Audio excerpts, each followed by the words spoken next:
Hey guys, welcome back to channel. So in this video we are gonna see, what if Naruto was twin devil and fallen in love with Kaneko in high school? This is movie 1 and if you want more then please leave a like, share and subscribe. Let's get in the video. Rias waited for Akeno to come back from seeing who was knocking at the door of the occult research clubhouse.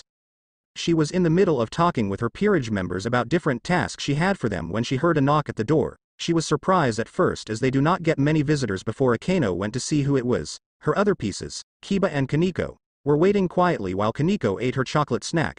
They looked up when Akeno walked in holding a brown package. Who was it, Akeno? Raised asked. Her queen looked up confused. No one was at the door but this package was sitting there. I checked it and there was no sign of holy magic so I am not sure what it is. Rias frowned at this before she took the package Akeno offered. She opened the box and pulled out a book. It was a pure black book with the title reading Twin Tales the Pure in gold writing. She read the title aloud in confusion, not noticing Kaneko glancing at her. She felt a bit concerned with anything that had a title of Twin Tale. Rias looked the book over and saw it had nothing else written on it besides the title. As she was about to open the book, Kiba said, "Bucko, there is a letter." Rias looked down and saw a letter sticking out of the box. She picked it up and opened it. She read aloud. "Dear heir to the Gremory family, I hope you actually open my package as it will being some insight on the future of not only your peerage but to yourself. It is not a tale of future itself but a possibility of what could have been. This is when a single powerful soul is introduced into the world and how it changes everything. Please read with your peerage, both old members and new members. I know you shall gain. Try and leave this book in your hands only, for the information while different can still lead to drastic changes in which terrible things may happen. I hope you enjoy with best wishes." Amaterasu. Rias was stunned and she was not the only one as her whole peerage was silent.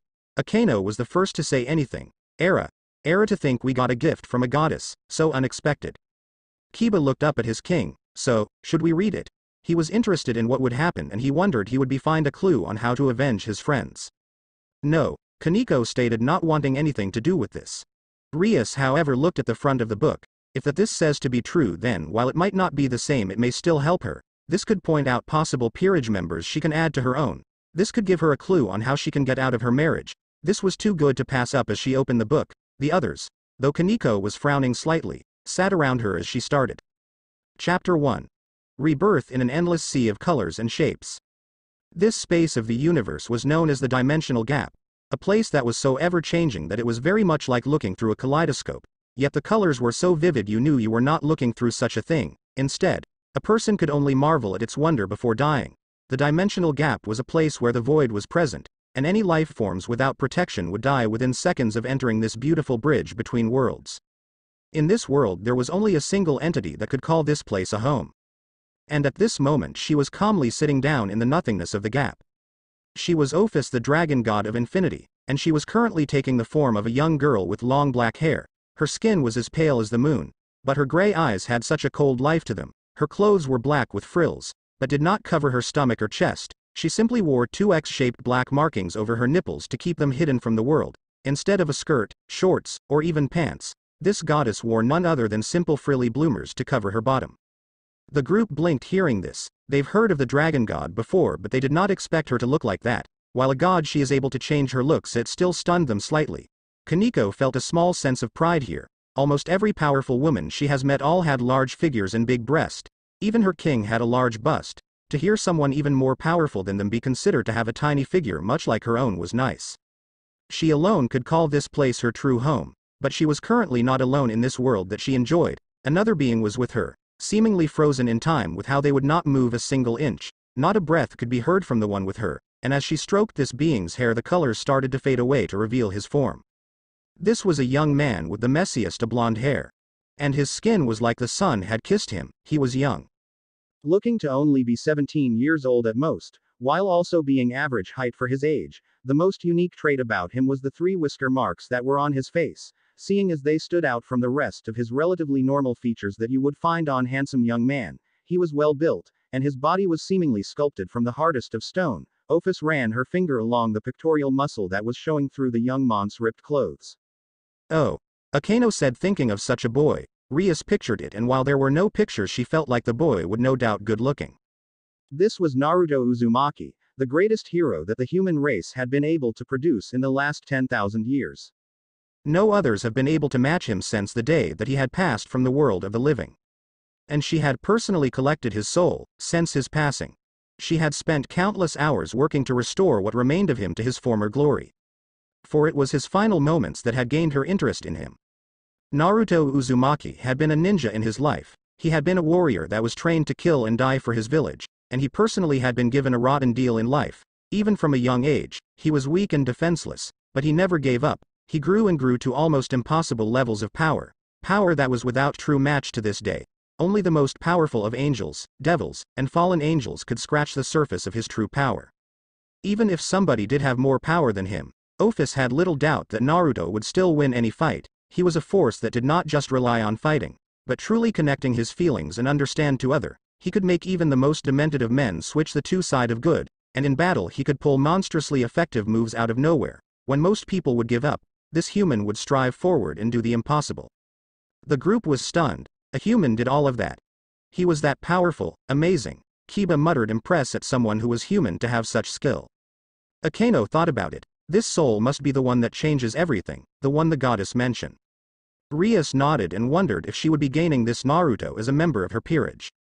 This human made an impression on her on the day of his death all those years ago.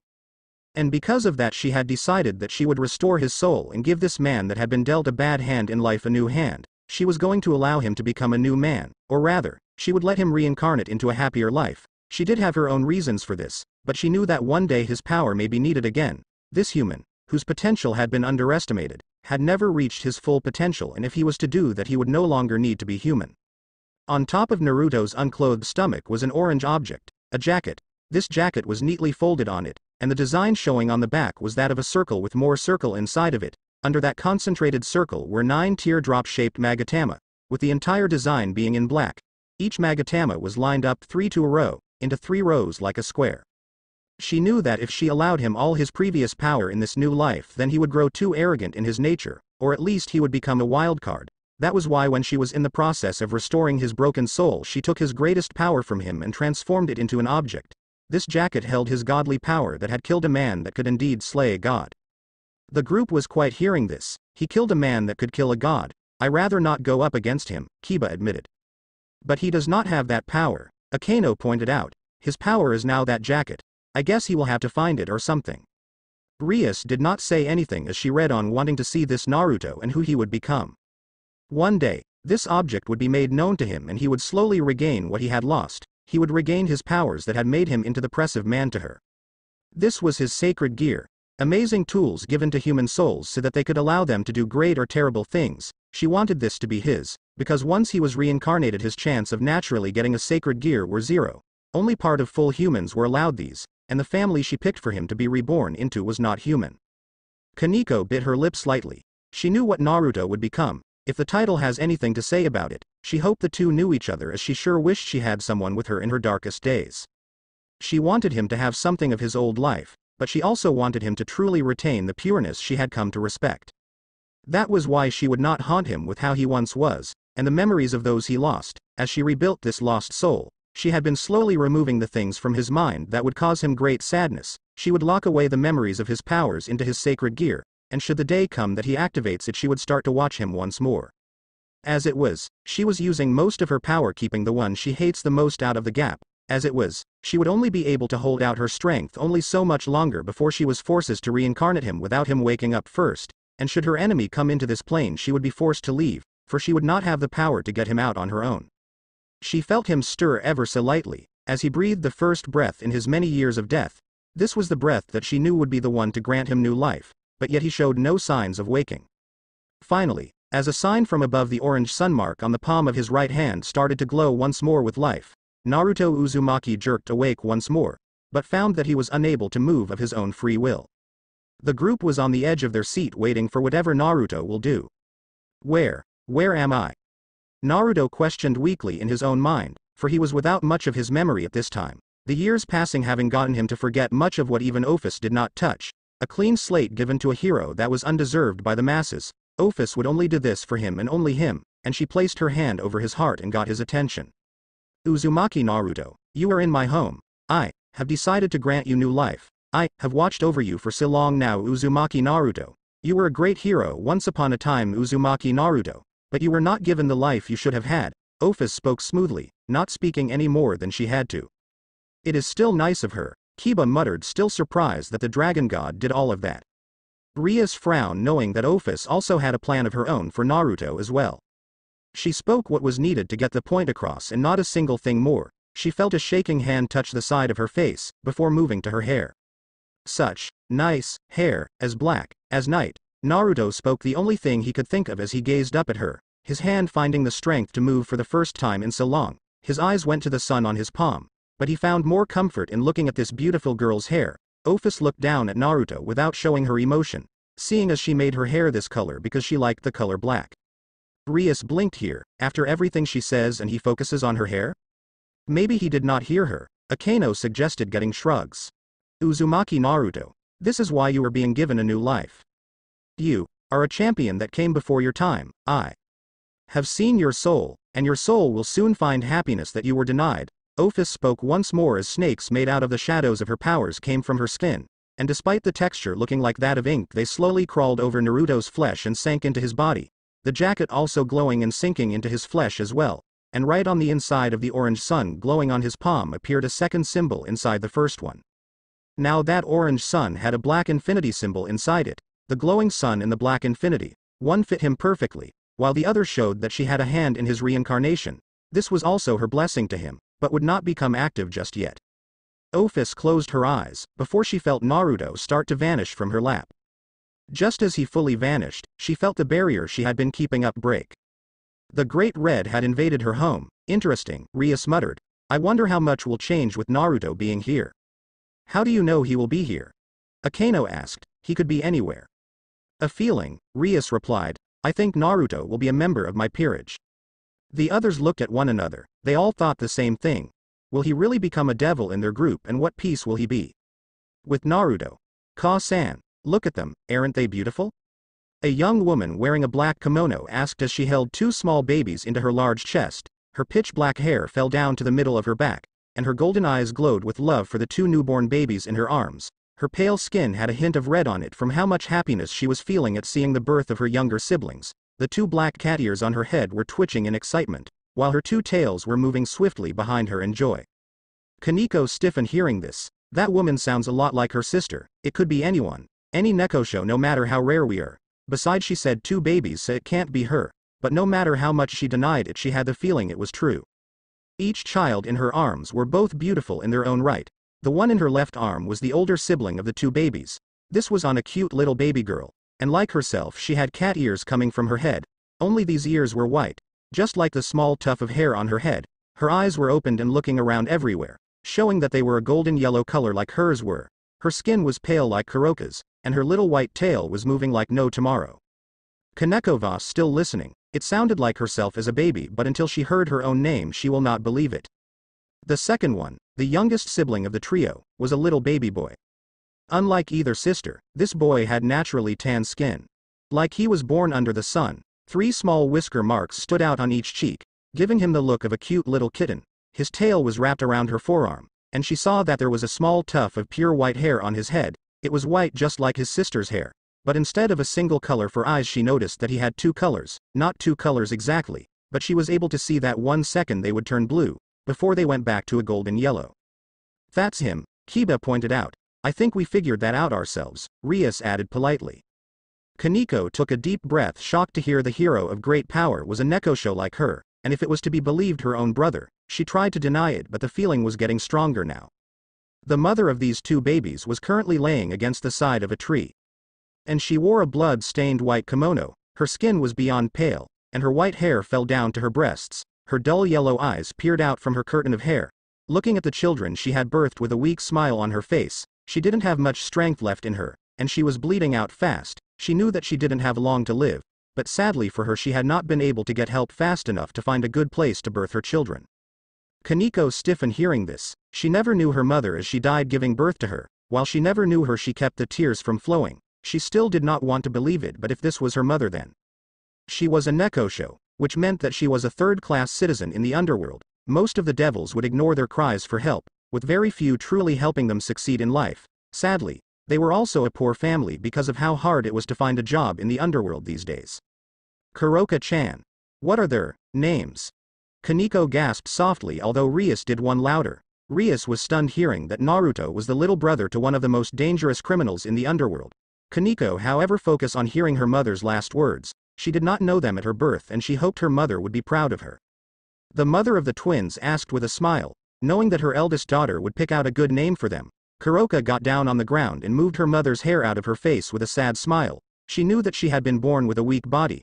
Her mother had always been a rather weak person when it came to physical labor. She had nearly died giving birth to her a while back, so birthing another child, let alone two, was a death sentence to her. The other members of the group frowned sadly. They felt it was terrible that Naruto and his new family would be without a mother.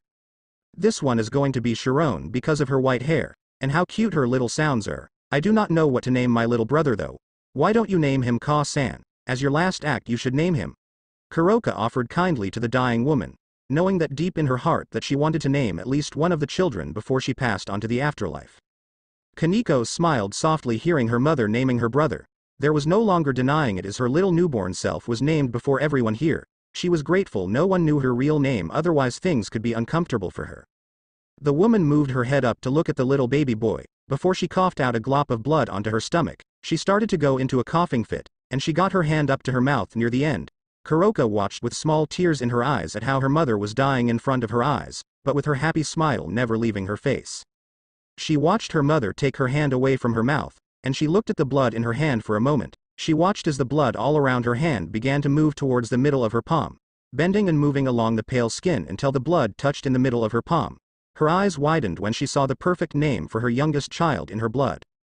She glanced at Kuroka, before she used as much strength as she could to move her hand up and show her oldest child what rested on her palm, a single design, something that had come at the perfect moment. The blood she had coughed up had formed the design of a whirlpool on the middle of her hand. Rias went wide-eyed. Naruto, it means maelstrom, a kind of storm or whirlpool. Akeno smiled. Well, at least our hero still has his name. Naruto, he will be named, after the most power. Kind of whirlpool. Maelstrom, tell them. That I don't regret giving birth to them. The nameless mother of three said before her head slumped forward and her arms touched the ground with a thump. This woman, who had used her final moment to tell her children that she loved them in her own way, had died in the middle of the forest with a smile on her face. Thus was a mother's love, to give her life for her children at the drop of a hat. She had been proud of herself in her final moments for having lived such a happy life, having raised her eldest child, having birthed her youngest two, and having named her last. She had died a happy woman. Rias noticed that her rook was now crying quietly. Kaneko? She asked worried. Kaneko rubbed her eyes. Keep going, she muttered. Rias was still worried when she noticed Kiba and Akeno were very sad as well, but none has a bigger reaction than Kaneko. She went back to reading, still keeping an eye on Kaneko. Rias blinked here. She only knew two people that called Graphia, that Seraphol and her brother. She did not expect them to be seen so soon. A handsome man with long red hair said as he rubbed the side of his head with his hand. By looks he seemed to be in his mid-20s, and his skin was fairer than you would usually see in a guy. His bright green eyes showed plenty of kindness in them, and he wore golden armor over his body that gave him an extremely regal appearance to him. He was Sirzex Lucifer, Gremory, and he was one of the four Satans of the underworld. Sirzex was currently taking a walk down into one of the cities with his wife and servant Graphia Lucifer. Graphia Lucifer was a high-class woman with silver hair and silver eyes that seemed to take on a more serious outlook on life, which seemed to be there for the purpose of balancing out her husband's stupidity. She was seen wearing a maid's uniform, and she was frowning lightly at her husband. In truth, she really did love him dearly, but in public she had told him many times that his reputation was at stake by treating her with too much affection. Currently, he and she were trying to find something for his younger sister. Her birthday was coming up, and being the siscon that he is, Sirzex always tried his very hardest to get his younger sister the most amazing gifts possible. Rias smiled hearing of her brother and his wife, Queen. She wasn't all that surprised at her brother's actions, but she tried to guess when this was now. We are here to find Rias-sama a gift, Sirzex-sama. Please remember this reason, Graphia pointed out politely. And she blinked with her husband when they noticed that something small was running towards their direction. Sirzex was the one that caught what the small figure was when he noticed a small white-haired child covered in dirt running towards them with an armful of bread in his arms, and by the tatters his clothes were in it was easy to tell that he was homeless, yet, his body was very healthy. and not underfed like that of the usual homeless children. The boy noticed them, and he seemed too startled for a second before he heard a commotion coming from nearby. A Nekomata. Well, this is a rare surprise. I thought that none of them were left, Sears thought with a small smile on his face when he saw the young Nekosho, and a male one at that. Male Nekomata were so rare these days, that even in the already rare Nekosho race, they were considered more valuable than 10 castles worth of treasure these days. Kaneko frowned at that. While she knew the rarity of her race and a male one at that, it did not mean she and her brother can be given a value like that, even if she could be now as a servant to Rias. Any collector of yukai would be having an orgasm just by looking at a fine specimen like this one, healthy, young, and with a flare of life. They were both surprised when the boy looked behind him in a panic, before he started to use one clawed hand to climb up the wall to a nearby building, just in time to, because moments later when he was out of sight a middle-aged man with an average appearance came from around the corner. Damn it. The brat got away again. This is the 4th time this week. Why don't those beasts ever steal from somebody else? You hear me, you little brat? If you do this again I will catch you and gut you myself. The man shouted out in frustration at having his merchandise stolen once more by the brat that had just climbed up to the roof of the building.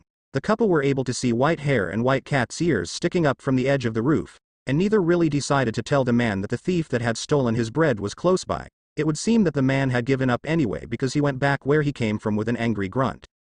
Rias giggled at this. It seems Naruto has made himself a cute, successful little thief, so cute. Grafia was about to call out to the child on the roof, before she felt somebody bump into her from behind and touch her rear end. She and her husband turned around to lecture about how molesting the wife of a Satan was a bad idea. Before they both saw a second white-haired child sitting on the ground while rubbing her head. This child was obviously a girl, and besides the pale skin she looked just like the white-haired boy with the bread. The girl shook her head, before she stood up and started to run away before either Grafia or Sears could say anything to her. She ran behind the corner, and the white-haired boy vanished from the rooftop. Twin Nekomata. Well, this is a lucky day it would seem. I just know that today I'm going to pick out the best birthday present for Rias Tan. Sears said with a good amount of excitement, and his wife sighed lightly and prepared to check how much she had in her purse for this perfect gift. Rias blinked here, coming to a conclusion of what her brother might be getting her. She glanced at Kaneko thinking. Kaneko frowned, thinking along the same lines. Did this mean she and her family would be with Rias' family before the other devil took her sister and she killed him? Could this mean her family could be whole and better than it is here? She recalled the title and figured she might have to wait and see. She blinked in shock when she saw that the straps to her purse had been cut completely by something, and the end of her purse where she kept all the money had completely vanished. Rias blinked while Akano giggled. Era, it seems the strongest queen just got her purse stolen. It's funny when you think about it. Kaneko did not agree since she knew it was her that stole the purse. She feared for her counterpart here. Sears-sama, it would seem that we have been robbed by a small child. Grafia pointed out with a very annoyed tone to her voice that spoke volumes for how angry she really was. Kaneko gulped quietly here. Sears only smiled lightly and looked into the direction that the small children had run off in, because it would seem that they had been robbed by the same people that had been robbing the people of this city for a while now. There had been reports of small robberies happening in this city, but never anything too serious. The most that has never been reported stolen was food and clothing. You know, I may have just found the perfect gift for Rias, Sears said with complete honesty as he walked in the direction that the children had last been seen by them. Grafia caught on to what he was going on about, and she sighed very lightly but couldn't help but agree with his logic in this. Very well then, Sears-sama, Grafia said with a light bow, before she followed behind her husband as he took the last known path that the children had used. Kaneko now knew what was going to happen next. She still worried about what could happen, but she hoped for the best. She was still rather ashamed that she had not noticed that her purse had been stolen from her until after she checked for how much money she had. It was a blow to her pride that somebody had stolen from her, and frankly it showed that she was getting lax with her sensing ability if a child had managed to steal something so important from her. With Naruto and Sharon, it had been 5 years since the twin Nekosho had been born. And for the most part life had been fulfilling for them. Naruto and Sharon had each been well raised by their older sister Kuroka, and she had made sure that they would have everything they needed. Everything had been great for them, or at least as great as things can be when you are homeless. Sure, they had to steal for survival, but that was a small matter to the siblings. It wasn't like they were going to be sold things at the regular price anyway, so stealing was their only real option in life. From a young age Naruto and Sharon were both taught how to steal without getting caught, and using their senses to the limit so that they could avoid being catching them. If they were caught, then Kuroka would come in and knock the devil that caught them out, before she robbed them blind and they all went to safety. At least she teaches and protects them, Kiba pointed out, getting nods from Akeno and Rias. Today was actually a pretty big haul for the trio of siblings as Naruto and Chiron ran towards Kuroka as fast as their little legs could carry them. Lately Kuroka had been disappearing without telling them about it, and when she came back she would smell like blood. Naruto and Chiron never thought anything of it, but they were curious to what she did when they stole things. Kaneko stiffened hearing this. What was her sister doing now? Would she do something like it did here? Oni-chan. I have bread NYA. Naruto shouted childishly as he ran up to his giggling sister when she saw that he was having trouble keeping his balance with all the bread he had gotten. She smiled lightly at him, and the youngest of the group beamed when he saw her smile at him. He placed the bread in her lap. I got a purse, Chiron said with a very small blush on her face. To them money was a lot less important than food, so the winner of today's small contest was obviously Naruto, since he had managed to get enough bread for them to have a decent lunch. Since they didn't even really use money, most of the time they would just use it as a method to help start a fire. Then once they had a fire going they would only need to gather sticks. It was rather funny that when they got money, they literally threw that money away by burning it. Rias giggled here, unable to stop herself. The others either smiled, giggled or stared. Guess which one did which. Chiron placed the purse next to Kuroka, and the eldest sister placed both of the twins on her lap with a cat-like grin on her face. Both of you did very well, but it would seem that you still messed up slightly NYA. Kuroka hinted when she noticed that somebody had entered their territory. Both Naruto and Chiron blinked in confusion when they heard her say that, and looking around childishly they could see anyone following them. Kuroka frowned when she felt how powerful both of the people that were nearby were, since neither of them would be somebody that she would stand a chance against while protecting two children. She looked at the two children, before she smiled lightly and pressed them against her chest. Then her eyes sharpened and she struck both of her younger siblings in the back of the neck, knocking them both out before they could even react to her hitting them. She stood up and safely placed her siblings against the tree, before she stood in front of them with sharp eyes that pierced through the darkness of the forest they were in. Kiba frowned. He did not approve of hitting the two like that even if it kept them safe. From the looks of Rias' face she agreed too. There goes the element of surprise, her apparent enemy stated as she saw the current Lucifer and his wife come out of the shadows now that they were obviously caught. He had a sheepish expression on his face, while his wife placed the tips of her fingers against her head while shaking her cranium slightly to show what she thought of her husband ruining the element of surprise. I didn't sense your power. I smelled you out. Not even you can hide your scent, Satan read NYA, and my sense of smell is too powerful for you to trick NYA, Kuroka said with a frown on her face, her danger senses not going off yet for some reason. Rias smiled, while her brother was many things he did not attack randomly or without reason. It was like somewhere in her she didn't register this guy as a threat, or at least that he wasn't going to attack them in cold blood without letting them put up a fight, that, or he liked children and didn't want to kill the one raising the two children behind her. That too. Rias thought, agreeing with Kuroka. It seemed strange she agreed with the criminal, but she figured this was before it happened. Nekosho it is then. I can't sense you at all, Graphia pointed out as she tried to sense for Kuroka's aura, but was surprised when she found nothing. She could feel the aura of the two knocked out children, but the aura of the one standing in front of them was so well hidden that it was like it wasn't even there at all. They weren't being suppressed either, but it was like they didn't even exist. You noticed me hiding my aura with Senjutsu then. No surprise there that the strongest queen would be able to tell that I was a Nekosho NYA. That leaves one question though. Why are you here? Kuroka asked with narrowed eyes, her yellow eyes glowing with power waiting to be unleashed. She could take out the silver-haired devil, but not Sirzex. Rias was surprised to hear this. She knew Kuroka as powerful and dangerous, but to think she could defeat Graphia. She did not know if that was true or not, and she did not want to know. A Satan-level opponent would be far too much for her to fight at this moment in time, but an ultimate class devil was just in her range of ability. One good hit was all she would need. If she would get that hit remained to be seen. Now, don't be so hostile, we don't want any trouble. But we do need to get our money back, Sirzex said with a silent wish that nothing got started over this. He didn't want to get the little kids to get hurt in the conflict, so he would try and play the mediator. He could already tell that Kuroka's and Graphia's opposite personalities would create friction between them. In the last few years, it had been confirmed that Kuroka had been killing dozens of devils around the area for some unknown reason. He guessed he got his answer from how she was defending the two smaller children behind her. Kaneko blinked here. Her sister was killing devils to protect them. She did not know how she felt about that. She wondered if her sister felt the same and would have protected her. She did not know, nor did she think she could handle the answer. "Take your money and leave NYA," Kuroka said as she kicked the purse over to them. She had no use for the money anyway other than for starting a fire. Grafia caught her purse. Before she looked to see if it could be fixed, she sighed in relief when she realized that her purse would have to be repaired, but it was fixable. Kuroka's eyes narrowed when she saw that neither of the devils were moving from their spots, and they didn't look like they were about to leave either.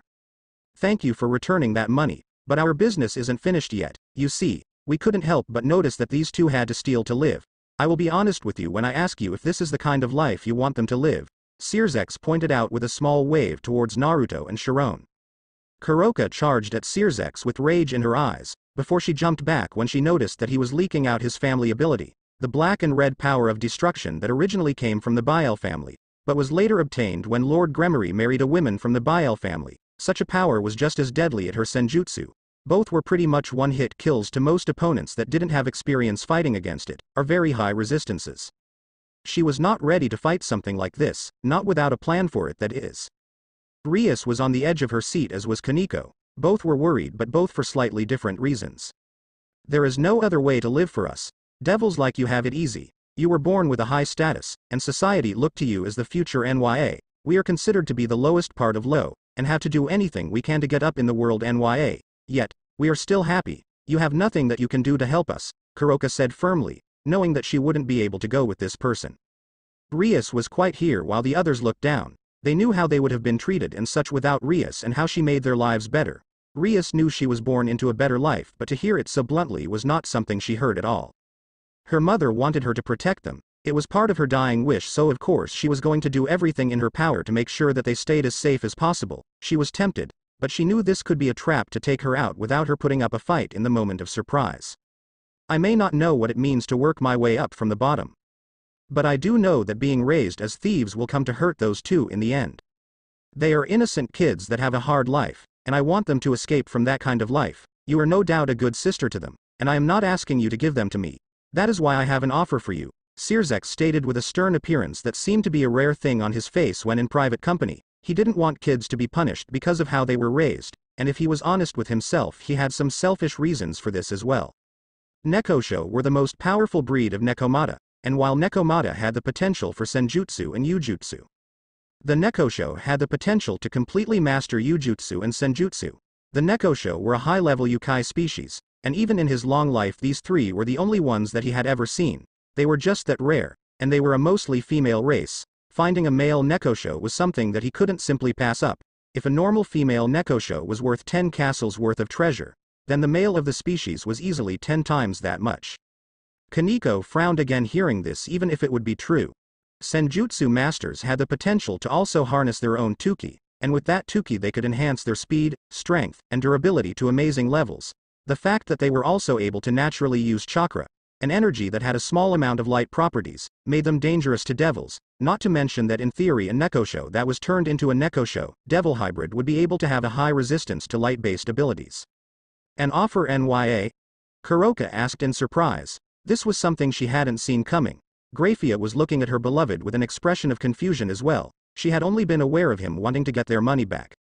Rias was now smiling, thinking of having new friends and new powerful pieces. She then paused and glanced at a frowning Kaneko. She knew what she was before she became her rook. She did not know much about Kaneko's past, even her own name, before she helped the girl and gave her a new name as a sign of friendship. Could this be? "Yes. If you agree to these conditions, then I promise that you and your family will be able to live a life of relative comfort. You won't have to worry about being attacked randomly, and you shall have a bed to sleep in each night," Searsex tempted lightly, while the idea started to tempt Kuroka even further. This was starting to sound too good to be true. As far as she knew, no devil was kind enough to offer others something without something in return. Somebody from the Gremory family should be no different, no matter how nice the family was rumored to be. They were devils after all. Rias pouts here slightly muffled. While she could understand Kuroka's worry and point, she felt her family pride being challenged, even if she was biased. "What is the catch NYA?" Kuroka asked with her arms crossed under her impressive rack, and Searsex nodded slightly at how she wasn't falling for how tempting he was trying to make the offer seem. "Simple. You will work under the Gremory family as out personal spy. You will be sent out on missions when we ask, and you will be expected to remain a mystery.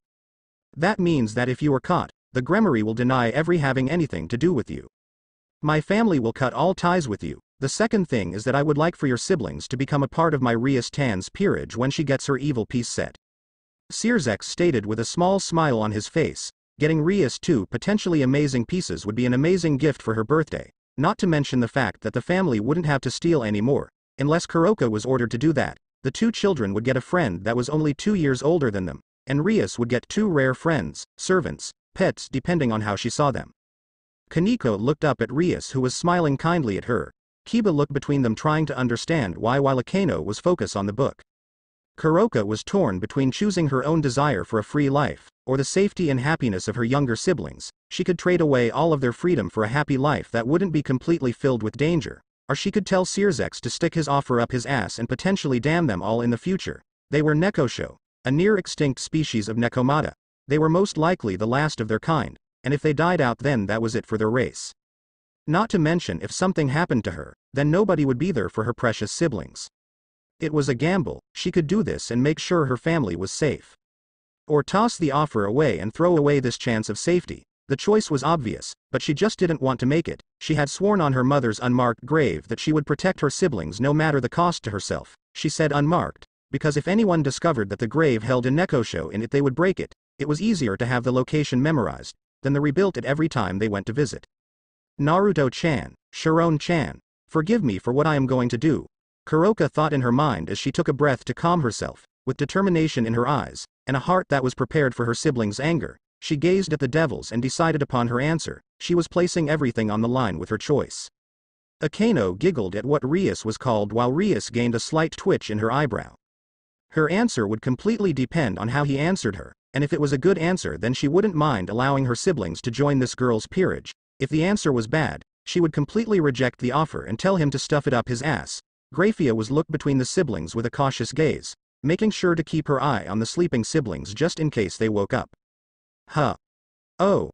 You misunderstand. You see, if I just took your family in then there would be many political responses to this. You see, my little Rias Tan doesn't really have any friends in her general age group, and I think the same could be said for your little ones.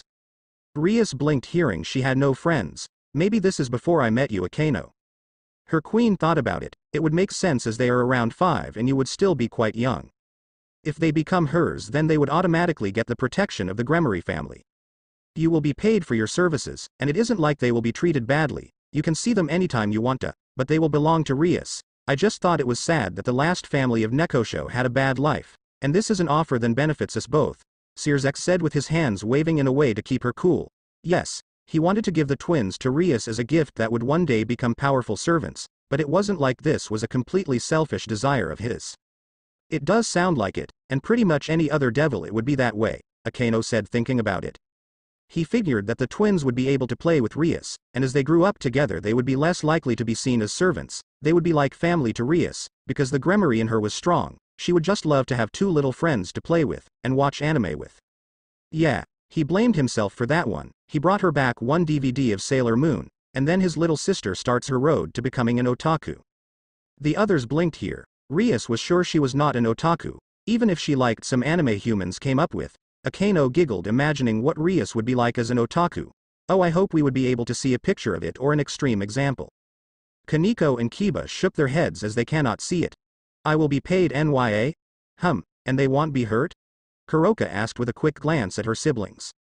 She wasn't as worried about Naruto getting hurt, because he was a tough little guy. He could take as much punishment as he possible could and then come back for more.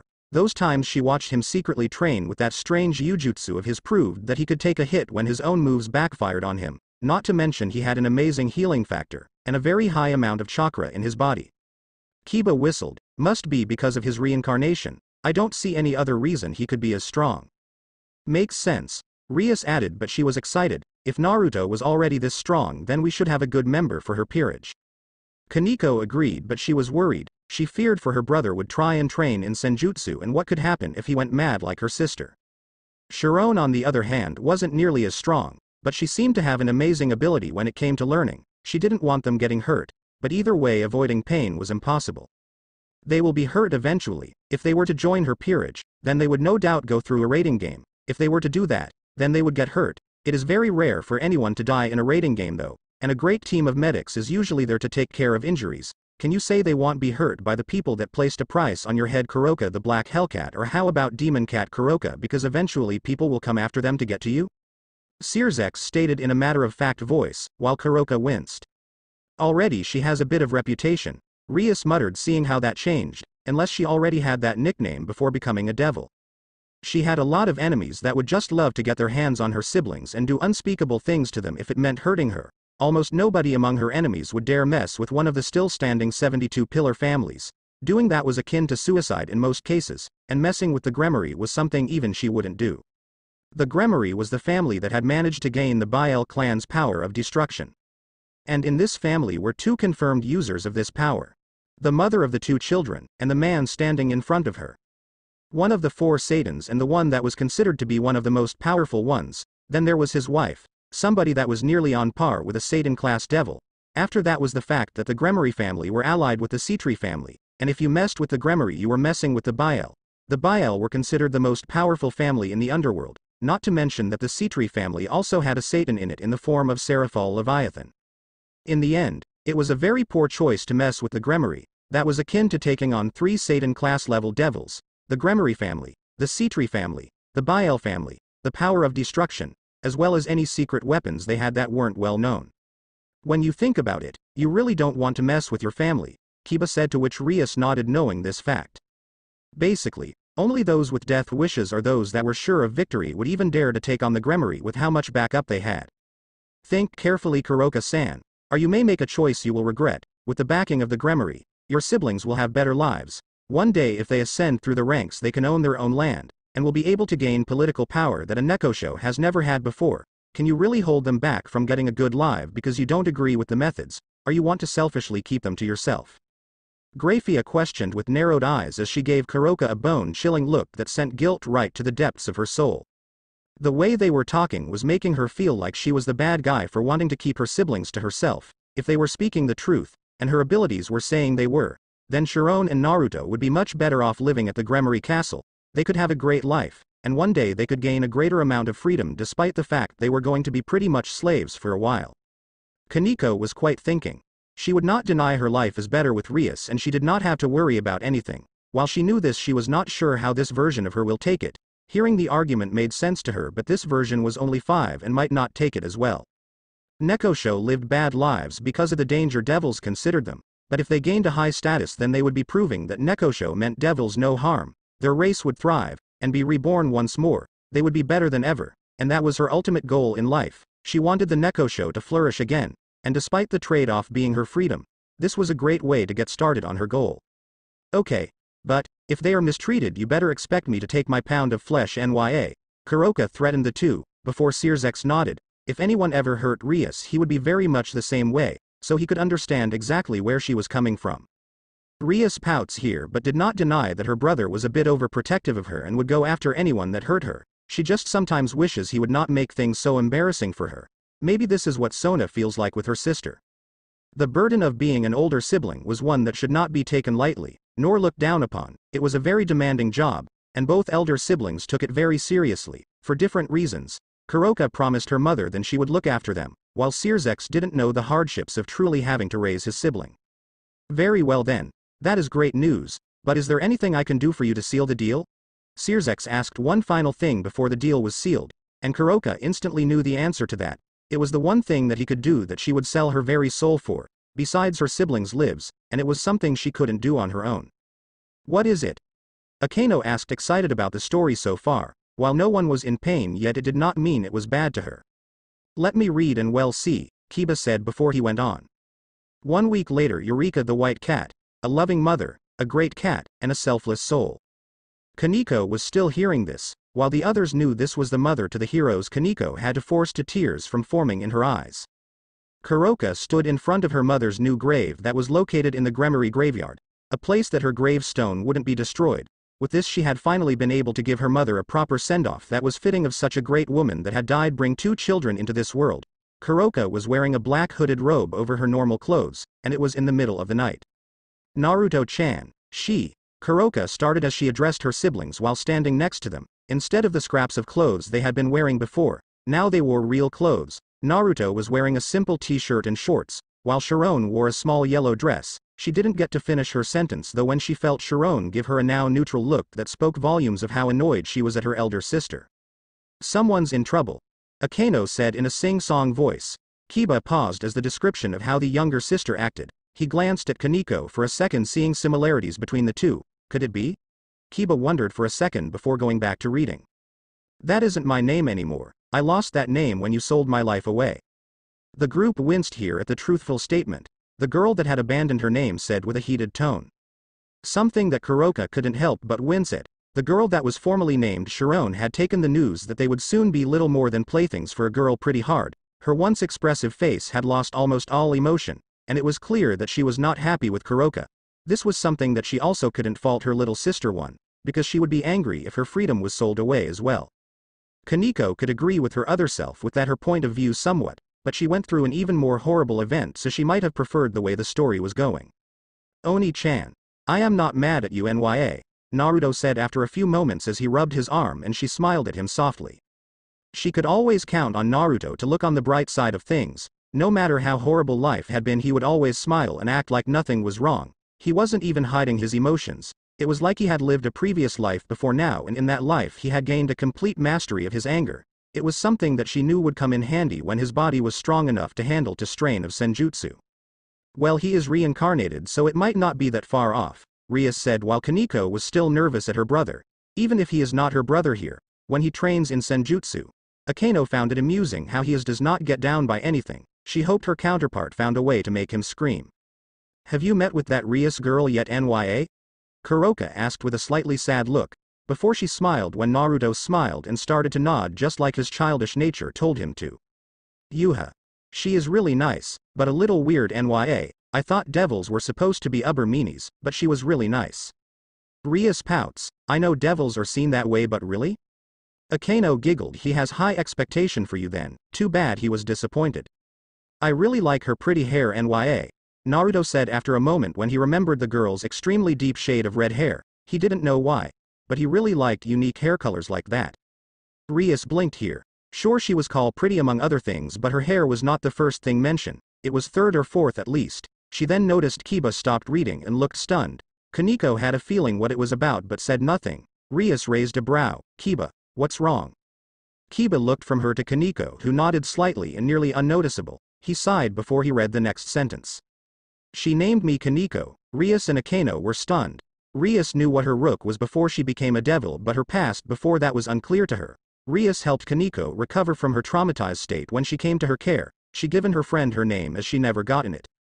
Akeno looked at Kaneko. Kaneko. Said girl looked down before her cat ears and tail appeared. It's true. Kiba said nothing. While this was shocking, he knew it changed nothing. Anything else, all this did was help him connect to her. Akeno smiled. Odd as the little kitty she stopped by a harsh, even by her standards, from Kaneko. Rias cleared her throat, getting Akeno to stop before she started again. While we learn something important, this means nothing. Kaneko is still the Kaneko we all know and love. This version simply has an early start in being our friends and has a great brother. Kaneko stared at her king and nodded. Rias smiled, knowing everything would be fine with Kaneko. She nodded to Kiba to get him to read again. The now renamed Kaneko said without emotion, and once more Kuroka winced. She had been the person to give Kaneko the name Chiron, so to hear that the name she had gifted her sister with had been replaced was a serious blow to her. She had to admit that the name really fit her though. Kaneko and Rias nodded together as they agreed with this. She doesn't put Nya at the end of her sentences anymore. She must really be angry at me, Kuroka thought sadly. Before she felt like slapping herself when she saw Naruto's face fall as well. She didn't know why. But Naruto was very sensitive to people's negative emotions. If she felt sad, then that sadness would in turn affect Naruto. She had no clue why, but he seemed to have some very strange abilities that would seem to randomly pop up sometimes. She was even more surprised that he didn't seem to notice that anything was wrong with him, so she didn't bother bringing it up. Rias-chan says that she is getting her evil peace thingy next year's, and we can join her peerage then Nya. Naruto explained with a light smile on his face when he noticed that Kuroka had cheered herself up. Kuroka was actually happy that her siblings had almost a whole year before they would become a part of Rias' peerage. So this is before I met Akeno then, Rias thought as she got a better glimpse at a timeline. Akeno giggled, thinking how small Naruto trying to pronounce peerage was cute. She just wanted to hug him so hard it starts crying in pain. Kuroka watched as Kaneko suddenly started to walk away with Naruto following after her and talking to her about everything and nothing at the same time. Kuroka looked at her mother's new grave before a tear fell down her cheek. She could never say how sorry she was for what she did, and she could only hope that her mother would forgive her. Akeno could not help my giggle here. Era, it looks like I come into the picture now. Maybe with Naruto and Kaneko being there we can become great friends. I know their screams will be nice to hear. Pity we can't hear the voices. Kiba and Rias gave her deadpan looks like Kaneko ignored her as she started. It had been 5 years since Naruto and the newly named Kaneko had been given a home at the Gremory Castle. These 5 years had been good for the small children of now 10 years old. They were well fed, and their owner was truly a very nice girl. Both Naruto and Kaneko still got along very well with each other. But Kaneko only ever got mad at Naruto when he brought up that she should try and forgive Kuroka. Kaneko was very stubborn on the fact that Kuroka was in the wrong by selling them away, while Naruto didn't really care. Kaneko gave a slight pause hearing this. She did not know what to think concerning her sister with what she did. Part of her was happy her sister did not cause her the trauma she knew before Rias, but the matter she would still be betrayed still hurt slightly. Right now though Naruto was sitting in the garden on the Gremory Castle with one Rias Gremory. Rias was a very young, for a devil, girl at the age of 12 years old. Her red hair was a little bit lighter than her brother's, but still being a blood red shade of crimson. Her skin was a healthy pale thanks to her heritage, and she could pass off for an English woman thanks to her skin color. Her eyes were a warm green color that Naruto found just as pretty as her hair. Rias could not help but giggle here while Kaneko frowned, feeling a strange feeling she did not know. And finally, as the daughter of a Gremory and a Biel, she had inherited the power of destruction just like her elder brother. Right now though she was wearing a black dress that went down to her thighs, and her growing breasts were pressed up against the back of Naruto's head. "Ah, so cute." Akeno cooed, keeping him in your lap like a teddy bear. "The fact he is pressed into your breast makes all cuter. Maybe play with him a little, making him think perverted thoughts." Rias sighed. "Enough Akeno, beside I doubt they would do anything, and the fact my breast are against his head is more size difference than anything else." Akeno just giggled as Kaneko went on. This was their favorite bonding activity to do together. Naruto would sit in Rias' lap and use a small watering can to water their own little garden while she would just enjoy holding her friend. Rias' happy personality would spread and make Naruto's own mood much happier. Because with his growing empathy abilities he was now not only sensing negative emotions, but also positive ones. It was a blessing just as much as it was a curse. Because if Naruto was around a large group of people feeling negative emotions, then he could get physically sick from the overexposure to negativity. He was also personally influenced by heavy or strong emotions, which was why he liked to stay around Kaneko or Rias. Kaneko had a small amount of emotion in her, and she was his sister, so he didn't get much feedback from her. Rias was just usually a happy person, so he liked being around her happiness. "Hey Naruto-kun. A few days ago I found a girl that I wanted to make a part of my peerage. Right now she is being moved into a room at the Gremory Castle. I think you and Kaneko-chan will really like her," Rias informed Naruto while running her hand through his spiky locks of white hair. Naruto and Kaneko had both been made a part of her peerage a few years back, and frankly she was surprised to learn that Naruto took a very powerful piece just to turn him into a member of her peerage. Rias blinked. "Really?" Akeno was quite as well. "I assume he took a rook like his sister or a bishop. What piece would make him seem so powerful?" Kaneko had an idea but read on keeping it to herself. The evil piece system was designed much like the game of chess. There was the king of each peerage, in this case that was Rias. "Wait, we already know this," Kiba said. "Can't we skip this part?" Rias sighed. "I am sure it is not long, besides something could be snuck in there so we might as well get everything." The others sat there bored as Kaneko explained that they already knew. From there you had a single queen piece, 2 rooks, 2 bishops, 2 knights, and 8 pawns. That was also the importance of the system. A queen piece was worth 9 pawns, a rook piece was worth 5 pawns, both bishop and knight pieces were worth 3 pawns, and finally the pawn was the lowest piece. Of course, that wasn't to say they were the weakest either. Each piece was given the ability of its chess piece, an enhancement to their abilities that would come in handy during a fight. The rook had amazing defense and strength, the bishop was granted even greater magical reserves. The knight was gifted with amazing speed, the queen was given the combined strengths of the rook, bishop, and knight. Finally, the pawn had the ability to temporarily gain a promotion to any of the higher pieces besides king. Sometimes people would take more than one piece to reincarnate into a devil, or devil, Nekosho hybrid in the cases of Naruto and Kaneko. Kaneko had taken a single rook to turn into a member of Rias' peerage, That meant that she was worth at most 5 pawns, which was a nice first addition to her peerage. Naruto on the other hand was confirmed to be more valuable than his younger sister when she was unable to turn him with any of the other pieces. Rias paid more attention here as she wondered what piece Naruto would be. She had even tried to use all 8 pawns to turn him. Finally, she learned that Naruto be turned by nothing less than her most powerful piece. Akeno tilted her head. Wait, if all her pawns were no good, then all that is left is. Kiba smiled at Akeno's stunned look. Kaneko felt slightly smug at the fact Akeno was going to be demoted. Rias came to the conclusion as well as she giggled. The queen, and as the queen of her peerage Naruto had been given all the strengths of the rook, bishop, and knight. That made him the most powerful person in the peerage besides her, or when a pawn promoted to the queen position during battle. She was curious as to what was inside him that caused him to be worth such a valuable piece, but she figured it had to do with the strange symbol that would sometimes show up on his right palm. Sadly, it would never appear long enough for anyone to get more than a passing glance at it. Akeno was still stunned at the fact she would not be the queen, while Kiba said, well, he was reincarnated and has a lot of power in the form of a sacred gear, so it is understandable. But then what will I become? Akeno asked quietly. Rias pat her friend on her shoulder. I am sure we will find a nice new evil piece for you. Akeno stared at her king. You're joking, right? You can't take the queen piece away and demote me. Can you even demote a devil with an evil piece?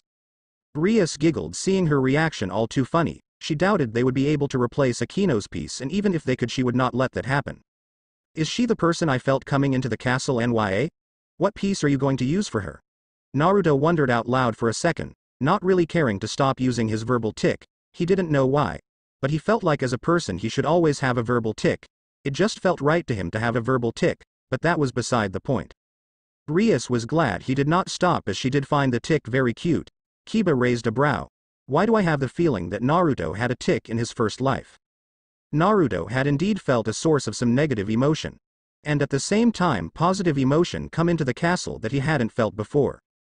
If he had to describe each person based on their usual emotions, then Rias felt like a warm sandy beach, Sirzex felt like a calm moonlight, Kuroka felt like a happy cat, Kaneko had no real feeling to her most of the time, Lord Gremory and Lady Gremory had a warm, cold thing going on with them.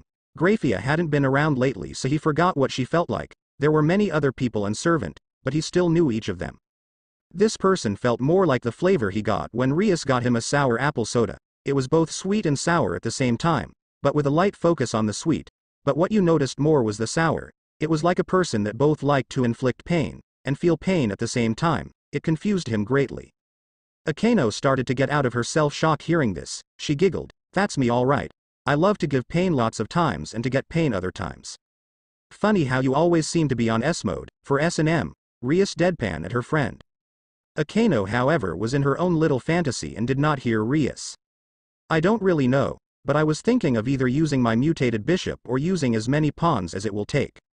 If she can promote during battle, then she can become a queen or another piece. And the more pawns it takes, the more of a base stat boost she will get depending on how many it takes to turn her. With the mutated bishop pieces, though, she will get a very high amount of magical power. Rias mused to Naruto and herself as she considered what she was going to turn her newest friend into. She had little doubt that the bishop would be a good piece for her with what her current abilities suggested. The woman that she had come across while on a trip to the human world had an already very high amount of magical power, and she knew how to properly use it already. Yet the normal bishop wouldn't be good enough to turn her, and she wanted to save the mutated bishop for somebody with a powerful sacred gear. Rias agreed, knowing Akeno was too powerful for a simple bishop, but she hoped she did not use the mutated piece. If she did, then she would not have Gasper in her peerage or as a friend. Mutated pieces were rare pieces that only 1 out of every 10 devils got when they were given their evil pieces. Rias got very lucky by getting one, because they could turn people that were worth a lot of pieces with just 1 piece. Sadly, Naruto's body had also rejected that piece for some reason. Mutated pieces weren't perfect though, because like regular evil pieces they were unable to turn gods, Buddhas, and dragon gods. Not everything was known about them either, and it was said that the boost somebody got from a mutated piece was twice as powerful as the boost from a normal evil piece. How about the rook? If you want them to use magic as their main form of battle, then that would leave them weak to physical damage. Wouldn't it be better to give them a defense, and then just have them train their magic to a high level? I mean, just because somebody is a rook doesn't mean that they can't fight with magic NYA? Naruto questioned Rias with his head tilting to the side. Akeno blinked her, and she was not the only one. A rook? Me? Rias hummed as she went over what Naruto said. Well, Naruto makes sense, and since you can't be a queen, it is a good second option. Besides, think if it this way, you could suspires people as a rare rook that can use magic. Akeno thought about it before she giggled. Yes, I can see their faces, the shock before they get all so wonderful pain. Plus as a rook I can almost as many hits as a queen, and I can also get up close to cause pain hand to hand, and with magic, I would be able to hear their screams and see their pain up close that way. The group's sweat dropped seeing Akeno in another fantasy with a blush on her face. Kaneko ignored the queen and went back to reading. He never understood why people seemed to think that just because somebody was physically strong because they were a rook that they couldn't fight mainly with their magic. After all, you could make your magical talent grow by training with it hard enough. Rias blinked in surprise at not thinking of that before this point, but she had to admit that it would be a very good tactic for the element of surprise. If people got used to somebody only using magic to fight, then they would forget that somebody was physically strong. That would lead to them trying to get in close to attack, and that would be a fatal mistake when you learned that they were just as strong as they were magically strong. Rias nodded to this logic and felt bad that she never thought of it before. She still had one rook, so she might be able to do that here as well. I really like that. With a rook being worth 5 pawns, there is also the chance that it will be enough to turn her. Very good idea, Naruto-kun.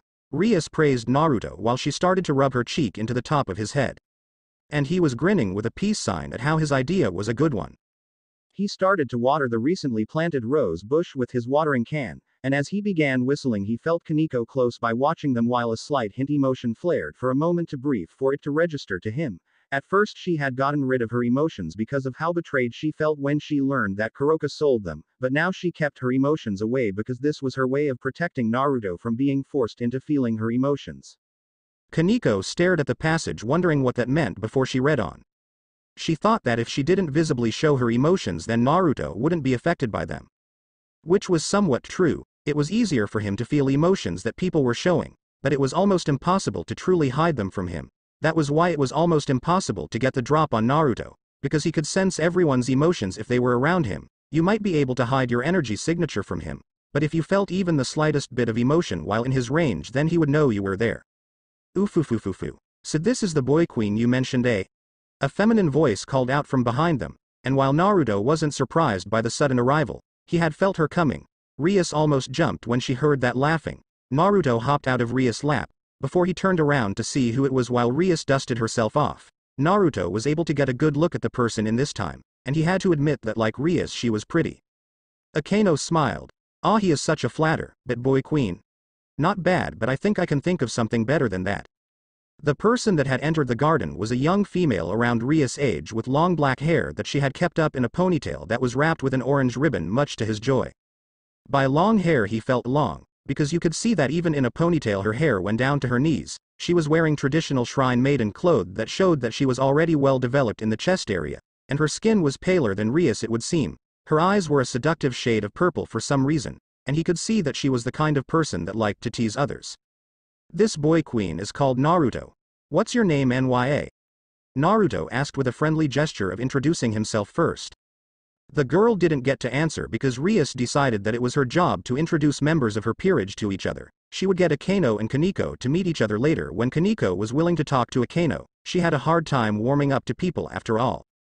Akeno sighed. Yes, you were like that, Kaneko, but still this brother will be so much fun to tease as well. Kaneko gave a slight glare before reading. This is Akeno Himejima. And she wants to become a member of my peerage. I met her in the human world during my latest trip there.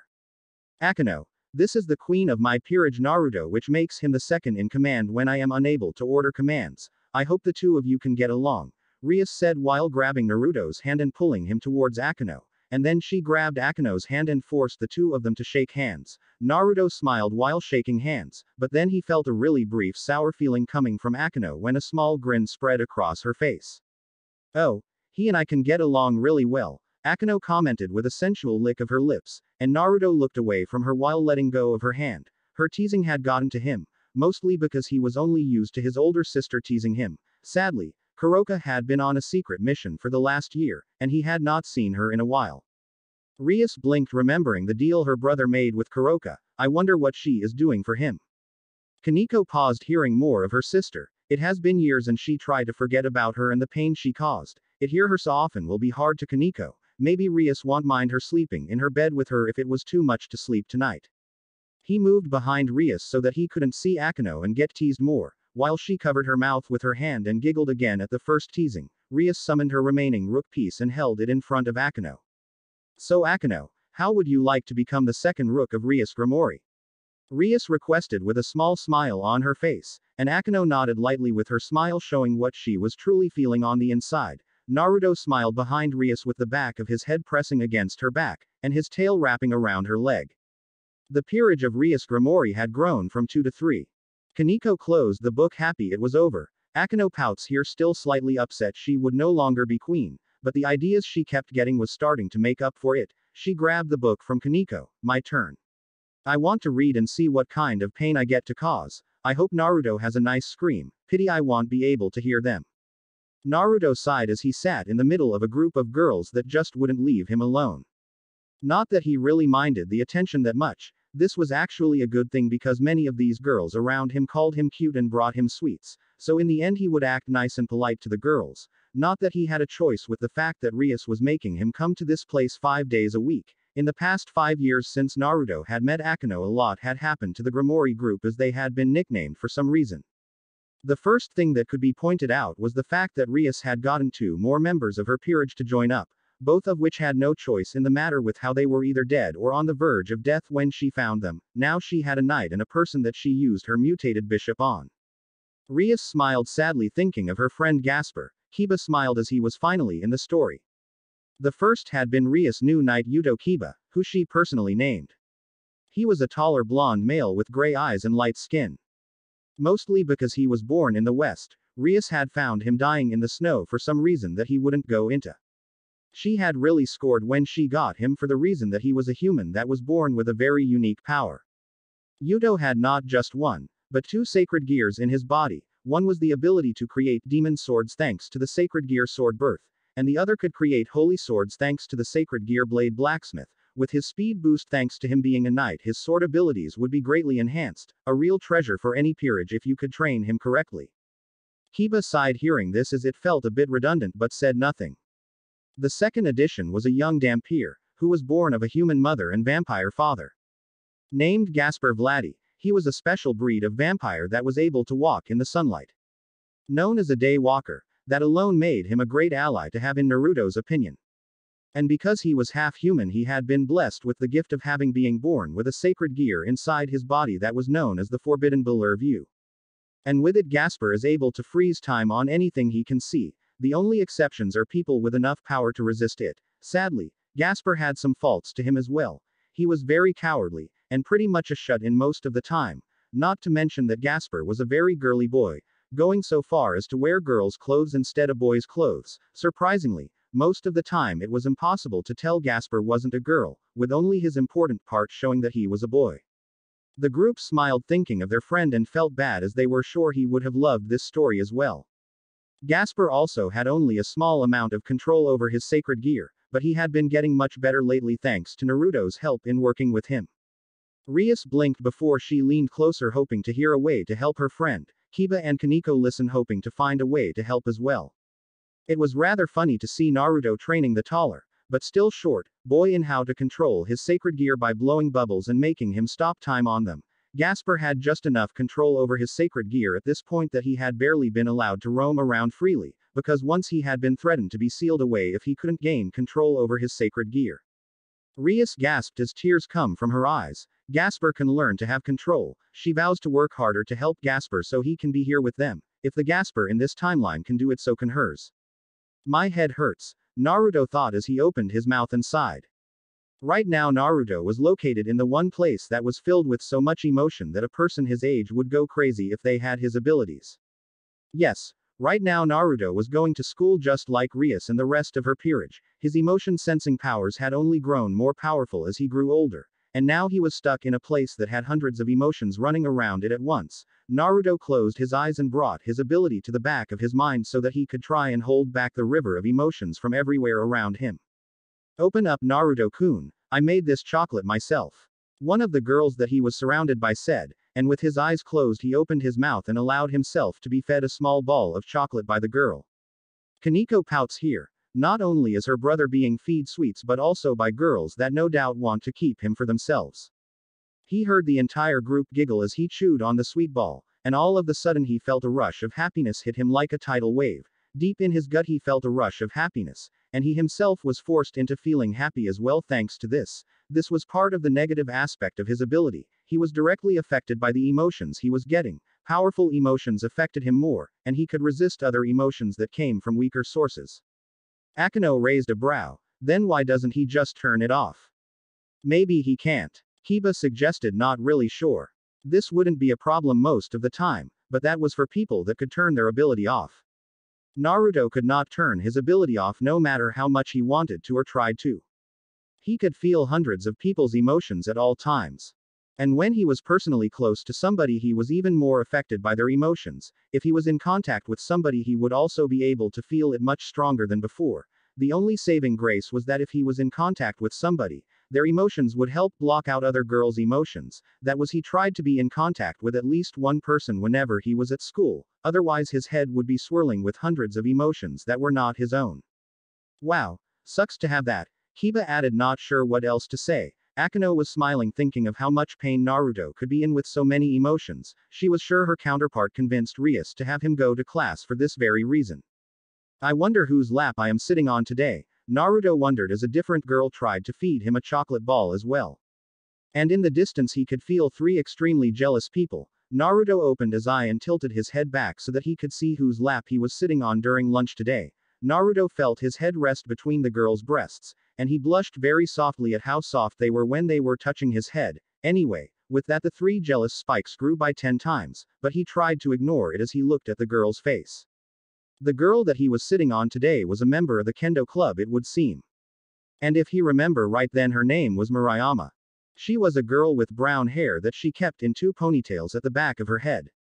And brown bangs framing her face without covering her warm yellowish brown eyes. Her body was well developed for a human girl, being on the more attractive end of the scale. She wasn't even fazed by the fact his head was nuzzled between her breasts. All she seemed to care about was that she wanted to have her arms around his stomach at all times. As a member of the Kendo Club her body was very well fit, which made her even more beautiful instead of those diet girls that barely ate.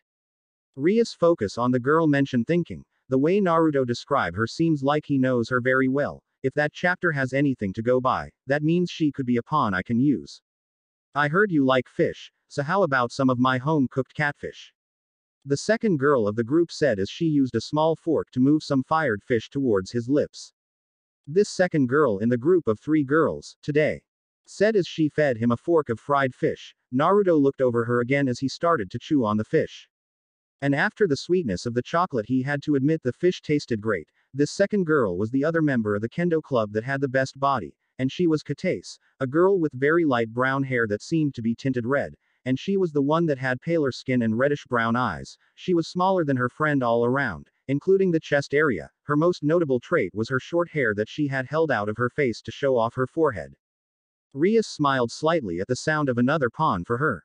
Naruto swallowed the fish, and decided that if they were going to feed him then he may as well show his appreciation by showing them the cute side they liked seeing. It tasted yummy. I love how you fried it, Katase-san nya. Naruto said with a wide smile, and the girl's face couldn't stay straight before she lunged and hugged his neck while his face landed into her bosom while the back of his head was still in Murayama's chest. Kaniko's eye twitched at this. How dare those girls do that to her brother, stupid perverted girls. Oh. You are just so cute, Naruto-kun. You can call me Katase-chan or even Oni-chan if you want. Katase nearly squealed as she gushed over Naruto, and that spike of jealousy from earlier doubled in size. Naruto could hear muffled yells from a few guys, but with his ears surrounded by boob he was unable to completely make it out before it stopped and Katase stopped hugging his face when she was pulled off by the last girl. This girl was somebody that Naruto knew by first and last name, and she was known as Tomo Meguri. Like the others, she was a second year at this school. The major differences though was that this girl was a member of the student council, and a devil. Rias giggled here as did Akeno. Era, it seems even Sona's night is taken by Naruto's charm. I wonder what she would say if she knew.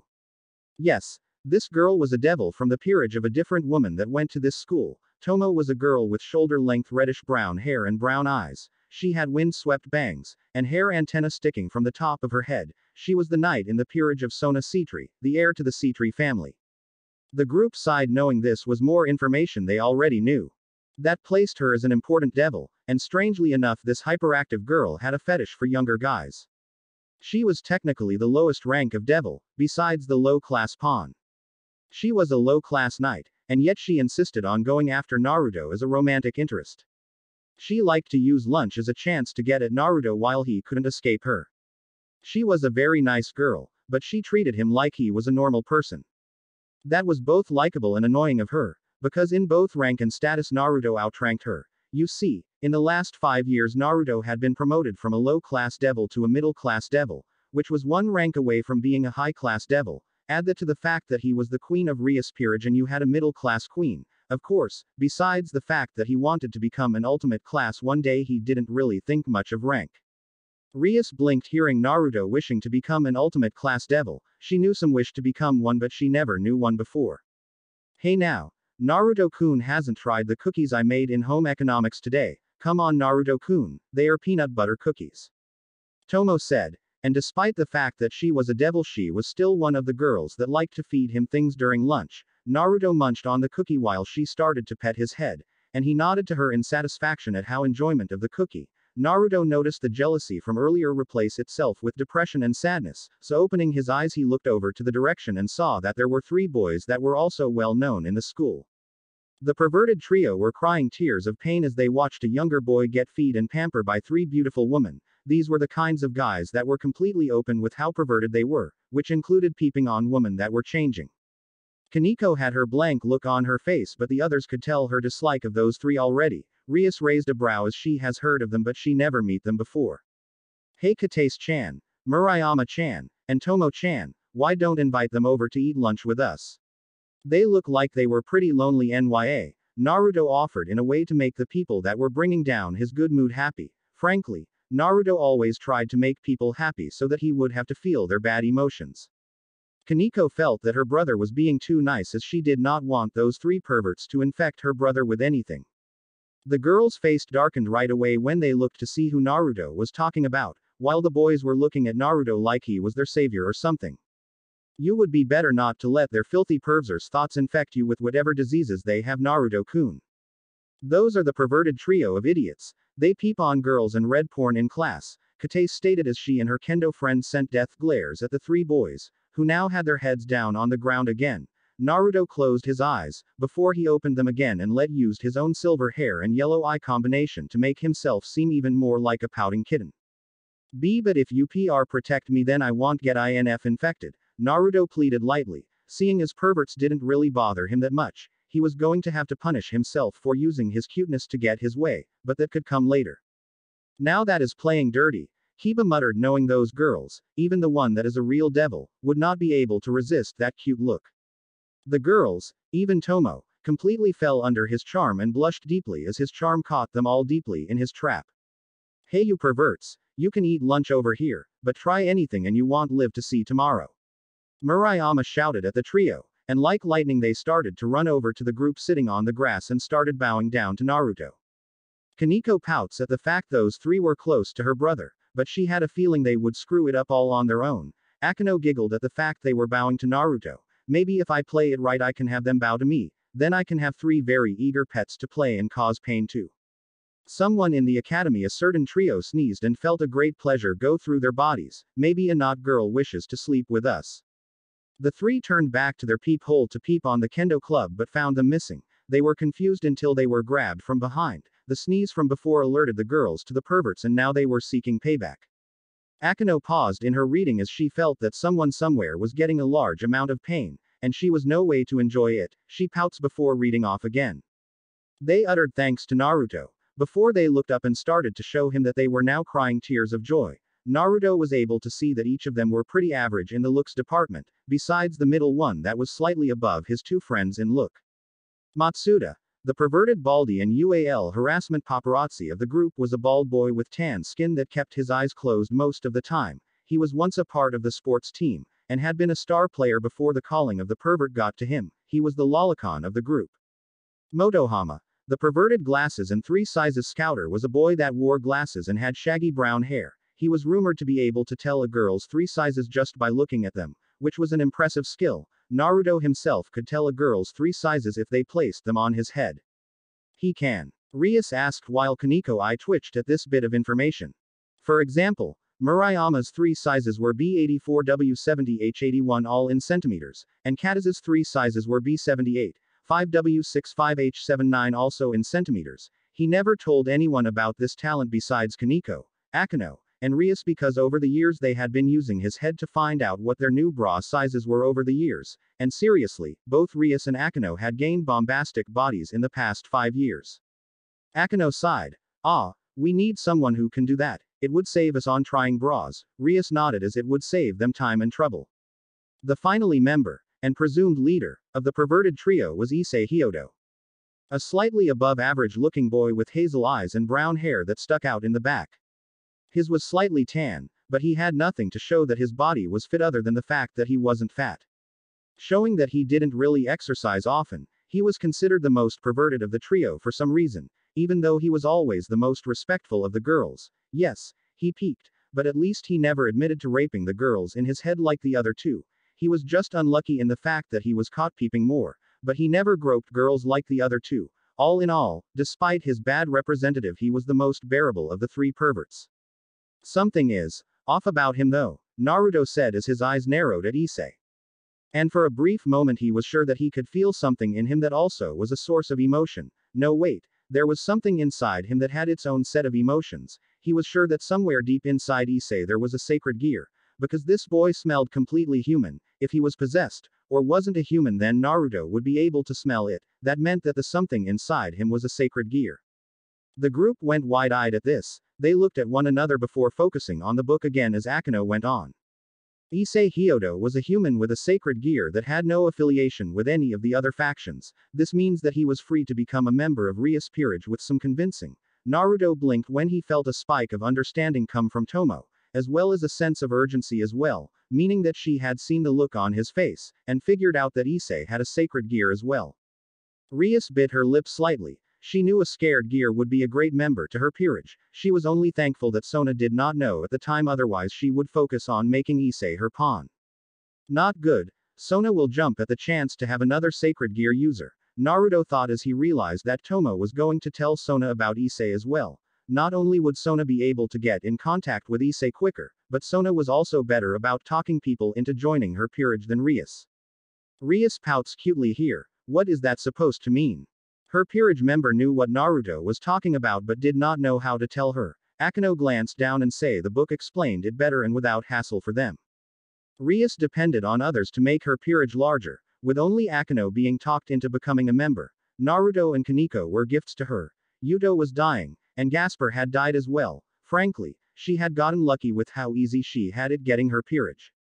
Rias opened her mouth to defend herself before she paused when she realized the book was right. She slumped slightly as she felt useless for a moment. However, that did not last as a small fire started to burn in her eyes with determination. Akeno and the other did not notice as she started again to get her king's mind off of it.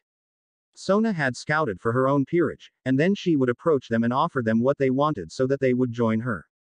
If Sona got to Issei before Rias, then his king could kiss a new member goodbye. Naruto could ruin his reputation though and run to tell her the urgent news right now.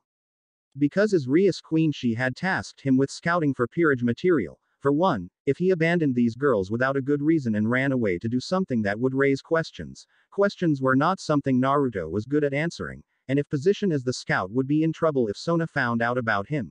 That would make his job hard, because right now he was the only one with the ability to scout out people as well thanks to his abilities. In his distraction he never noticed what the perverted trio were saying, but he did notice when Kate started to beat the hell out of them with a furious blush on her face while they tried to escape from her wrath. Akeno sighed slightly at the image of the trio in pain. While she had no idea why or what they did, it did not matter to her. Kaneko just felt like justice was served and that the trio deserve it times 10. Yeah, she was not a big fan of perverts. He didn't pay very much attention to that either. Thinking on how to get Issei on their side was more important. Right now Rias needed to get some serious power on her side if she wanted to defeat him in a rating game. That was part of the reason that Naruto had gotten so close to Murayama and Kate. because they had formal sword training and physically fit bodies with a good amount of stamina. He was hoping that he could get them to join up with Rias soon, because Murayama would make a great knight, while Kataise was good pawn material. Even if they weren't sacred gear users, they would be very helpful in the future with what skills they already had. Heck, maybe having them both as pawns would be a good idea so that they could promote to rook, knight, or queen and gain a good boost to their already healthy bodies. Rias smiled at the idea, happy to be right, while she thought about the real Murayama and Kataise as the wheels turned in her head. Not to mention that they were fans of Rias and Akeno already, so they would be relatively easy to get over to their side. Of course, they were a backup plan for if they didn't have enough members in time. They already had training in a form of combat, so with the increase in abilities, turning into a devil would grant they would be good members even at the start of their training. Anyway, he had to tell Rias about Issei as soon as he could. Akeno closed the book as the chapter ends. She then noticed the look on Rias's face. Kiba and Kaneko also noticed it. "Bucko?" Kiba asked. The group smiled hearing about Gasper and happy he was able to be with them. Sitting on Rias's left side was Yuto drinking a cup of tea provided by the resident cook and Rook Akeno. Gasper was playing on some kind of video game to keep himself from freaking out at the thought of new people. Naruto knew he was a nervous guy, but his reason for not going to class was kinda bad to him. Naruto went through physical pain sometimes by going to class. The one that is the leader of the perverted trio, right? Akeno questioned as well before Naruto could answer Ria's question about Issei. Kaneko was sulking lightly at not having gotten the chance to eat with Naruto today. They already had their classes separated, so lunch and when school was out was the only time they got together. Akeno giggled at the fact Kaneko was getting jealous. Too bad I can't really tease her about it. It would not be as fun with no brother. Kaneko pouts, feeling for her counterpart. She knew she would want to spend time with her twin, if she had one, when they could not with different classes. Naruto placed an arm around her to comfort her, and the affect was that she started to calm down right away without Naruto even having to look at her to do it. I sensed a sacred gear inside him during lunch today, and I fear that Tomo was able to notice my reaction. If we don't hurry then Issei will be drafted into devilhood by Sona, and you know that if she gets to him then you won't have a chance. Naruto pointed out the sense of urgency that they should be feeling at the moment. Rias pouts hearing this. While she and Sona were friends, she did not want to lose Issei to her if he had a useful sacred gear. Her pouts turned into a smile as she remembered Sona did not know any of this, both the book and the fact Issei has a sacred gear, which means she has an advantage. Rias nodded very lightly with a smile on her face, not seeming to have any worries over this matter. She had already had her eye on Issei thanks to the recent fallen angels keeping an eye on him. She just didn't have a name to put to a fact at the moment, and now that she did she could plan around this. The others looked up at one another. Era, this could be troublesome, Akeno muttered. Kiba nodded. Yes, if the fallen angels are interested in him then this could be trouble. Rias frowned before she said, yes, but this also means that he must have a powerful sacred gear at least. But if that is true here then we must proceed with caution. I will have my familiar follow Issei to see if he come in contact with any fallen angels. Closing her eyes and setting her teacup down, she leaned back and laced her fingers together. This would be a problem though if Issei was taken, but he was just one sacred gear user out of the few that have been confirmed in this school. Naruto had already given her the names of those two that he had believed would make good pawns for her peerage, so even if they lost Issei they would still get two very good pawns that had training before becoming devils. Rias paid more attention here despite already reading it before her. She was determined to commit this to memory if it was important. If Sona got Issei, then not only would she had to work on motivating him, but she would also need to work on his base stats, hand to hand, and all the other aspects of being a devil. In the end, she had a few aces in the hole for if Sona did get to Issei. Thankfully though, she already had a plan for getting to Issei. His nature as a pervert would be easy for her to play on, and it wasn't like she was a modest person with showing off her body. Yes, getting a pervert into her peerage would be as easy as tricking a child. Kaneko scowled slightly knowing this was not going to be pleasant with a pervert as part of their group. Yuto and Kaneko, would you two please go get Issei before he leaves the school grounds? Rias asked with a sweet tone to her voice, and the blue eyes boy nodded with a small smile on his face. Kaneko huffed lightly, before she stood up with a nod like Yuto. If fallen angels were after Issei, then it would be best that they don't go alone if they were going after him. I will do that right away, Bucko, Yuto said as he and Kaneko left the room through the main door, and Naruto laid back on the couch with a relaxed sigh. Yuto was somebody that gave him conflicted feeling, because he was able to feel what Yuto was truly feeling deep down in his soul. That festering hate bubbling under the surface waiting to explode was something that Naruto would rather avoid if given the chance. Kiba stiffened hearing this, While he knew the hatred he had for Excalibur, he did not expect Naruto to know about it. Then he recalled how the queen could sense emotions inside. The others glanced at him but felt this was not a topic to talk about right now. Naruto's eye went to Gasper playing something called Mario. Before he felt that Gasper was feeling very nervous about the thought of meeting new people. The boy was lucky that Naruto was helping him control his sacred gear, or he might have bigger problems than meeting new people. Said Naruto-kun, what is your personal opinion on what will raise my chances of beating Riser in a rating game? Will Issei be able to make a big difference, or will these two Kendo Club members with no sacred gears be able to better increase my chances? Rias stiffened with a gasp hearing this. She feared this would come up and she prayed. She did not miss the irony of that statement, that her counterpart did not have to marry him and that she could find a way out of it. Rias asked her most powerful piece his opinion on the matter, while Naruto placed his hand on his chin in thought. Riser was the potential fiancé that Rias would have to marry if she couldn't defeat Riser in a rating game, but the difference between them was that Riser had experience in a full peerage. That means that his pieces would be much more experienced, and in larger number than what they had.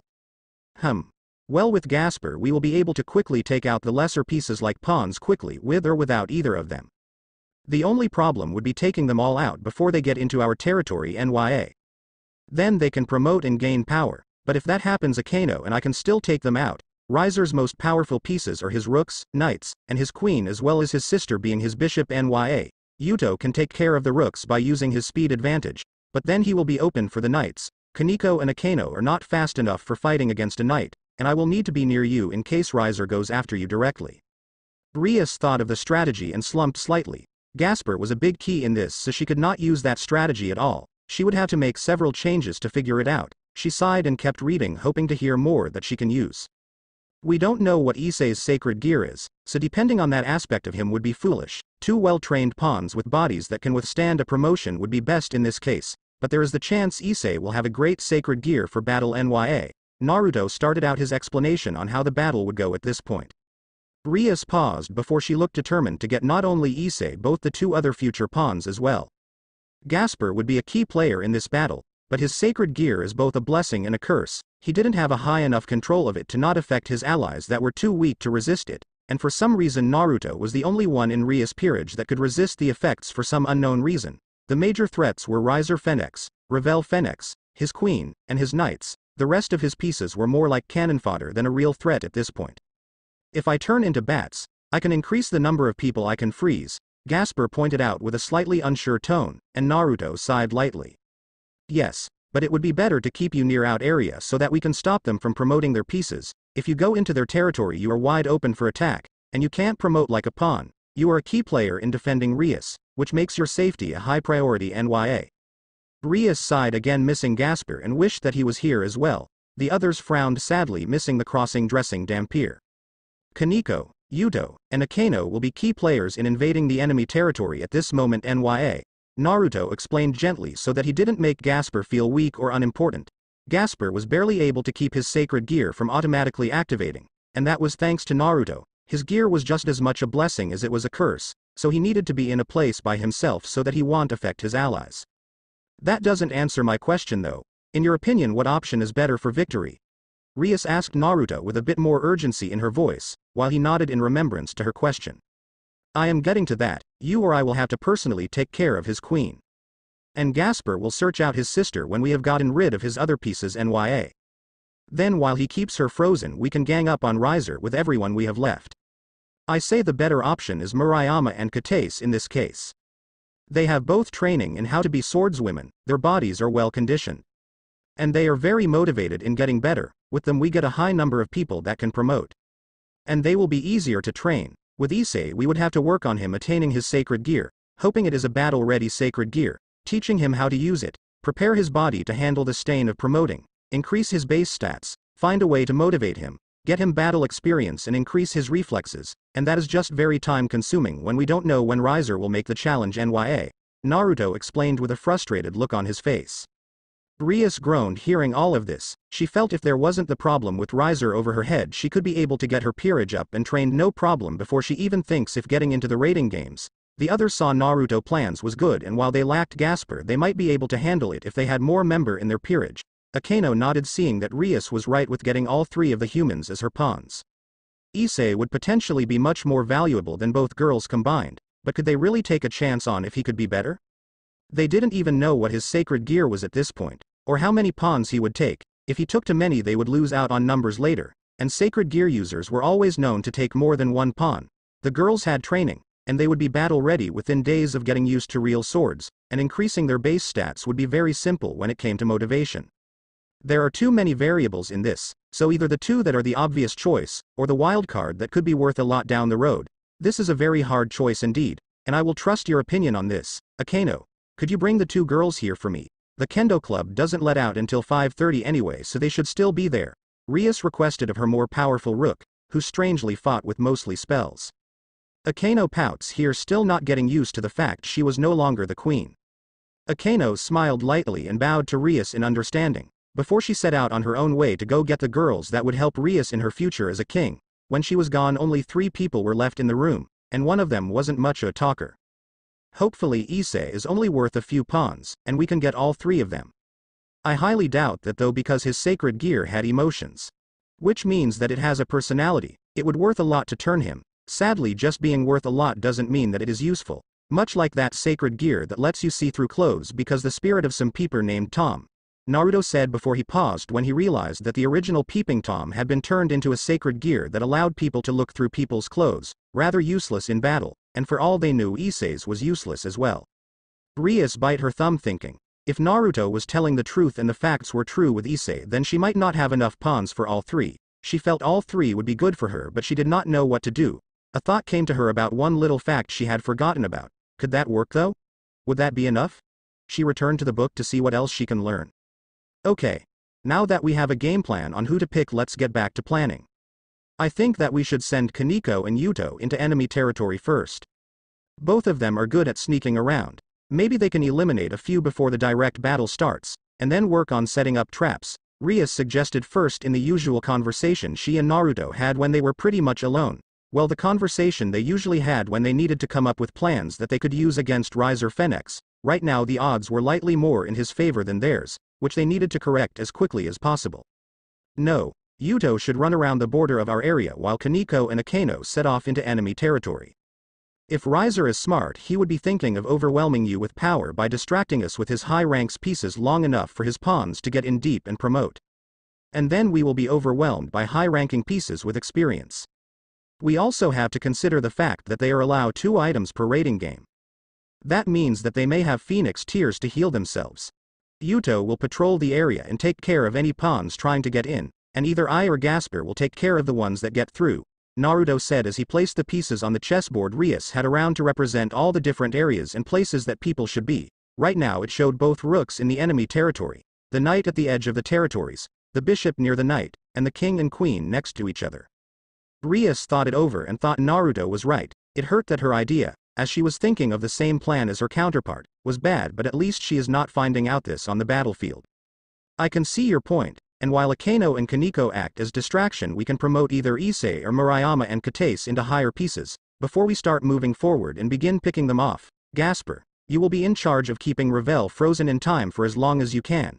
Maybe his queen as well, better safe than sorry. Think you can handle it? Rias asked her bishop, and her answer was Gasper giving her a shaky nod and a shy thumbs up. Rias smiled, happy her friend was be such a big help to her, even if he was shy and scared he would do anything for her. Naruto looked over the pieces for a second, before he picked up the bishop and knight that weren't being used. You still need to fill these positions, we can win without them, but it would be better if you got something to fill them with Nya, Naruto said seriously, and even his Nya sounded serious as well.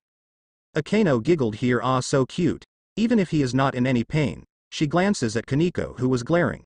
Maybe you should add Nya to your sentences as well, it would make you even cuter as well. Kaneko felt her eyebrow twitch and had to fight from throwing something hard to Akeno, like the whole couch for instance. Rias closed her eyes and nodded, before she let out a sigh. She knew that she could easily win if she had all her pieces filled, and with her queen she could just send out Naruto and he could take care of all of Riser's peerage besides his queen. That would leave her open to attack. And if she was taken out, that was game over for the entire thing. She had to rely on her entire peerage for a winning plan. Riser and Revel were the most dangerous in the game though. Both of them would be extremely hard to defeat by damage. They were from the Phoenix family, and had instant regeneration because of that. They weren't impossible to hurt, but actually putting them down would be too hard. That was why Gasper would freeze Revel and the rest of them would gang up on Riser and throw whatever they had at him long enough for either herself or Naruto to land a fatal blow on him. Her power of destruction or Naruto's Jujutsu would be the key to finishing Riser. But if Naruto was defeated, her chances of winning would go down from 40% to 10%. As much as she hated to admit it, Riser was powerful in his own right. He could easily take out Kiba, Gasper, and Kaneko if given the chance. Akaino would be defeated as well if things were turned into a dragged-out fight. While she knew that she herself had a good chance of losing without Naruto's help to weaken his healing long enough to give a fatal blow. Rias scowled as well, knowing in the end it would come down to Riser. Naruto-kun, how is your Jujutsu coming? Can you promise that you can defeat Riser if given the chance? Rias asked seriously, while Naruto thought about it for a second. I can do it, but I would need some time. Riser has a high mastery over fire, wind, and with his instant healing he will be trouble to put down. Nya. I have been working on something that I think will take care of the fire and healing though. I am pretty sure I can do it if I get him one-on-one though. Nya. Naruto said with a sure tone to his voice. He knew that if he could get Riser alone, then he would be able to use his Jujutsu to slow his healing and negate his fire abilities completely. Then it was just a matter of hitting him with an attack powerful enough to put him down, but he had nothing to take care of the wind attacks. Kaneko looked down slightly hearing this. She felt bad that her skill in what her species knows is all but none. She was scared in what it might do, but she knew she would have to learn one day. She glanced at the book and wondered how her counterpart was handling it. Good, and while you do that I will take down the queen with some help if I need it. Yuto has been working on a sword that can delete fire, so he may be useful against Riser as well. Yuto should go against Riser before you and see if he can defeat him with his sword birth.